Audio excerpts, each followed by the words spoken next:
നിങ്ങള് കുക്കർ മന്തി ഉണ്ടാക്കാൻ പോവാണ്. എല്ലാരും വാ. ഞങ്ങളുടെ മന്തി ചിക്കനാണ്. കാണിക്കോ? ഇതില് പിന്നെ ചിക്കൻ എണ്ണ മന്തിക്കൂ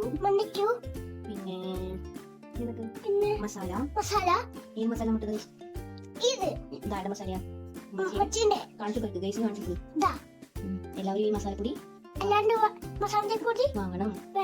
ഇതെന്ത് ചെയ്യണം? നമ്മളിങ്ങനെ ഇങ്ങനെ കൊഴിക്കാം, നന്നായിട്ട് കൊഴിക്കാം. കൊഴിച്ചിട്ട് എന്ത് ചെയ്തിട്ട് കൊഴിച്ചു കഴിഞ്ഞിട്ട് ഇത് കഴിഞ്ഞു. ഇതെന്ത് ചെയ്യണം? എന്താണ് കാണിച്ചു? വീഡിയോ കാണിച്ചു. ചിക്കൻ നന്നായി നമ്മള് നന്നായിട്ട് കൊഴിക്കാം. ഓക്കെ, ഇനി കുറച്ചു നേരം കഴിഞ്ഞിട്ട് നമുക്ക് തിന്നാനോ? അല്ല, കുറെ കഴിഞ്ഞ് നമ്മൾ എന്ത് ചെയ്യണം? എടുത്താൽ മതി. നമ്മൾ എവിടെ വെക്കണം? ഫ്രിഡ്ജിലല്ലേ? ഫ്രിഡ്ജിൽ. അങ്ങനെ തന്നെ. ഇത് കാണിക്കുമ്പോ എന്താ കാണിക്കുന്നത്? ഓക്കെ, ഓഫ് ചെയ്യും.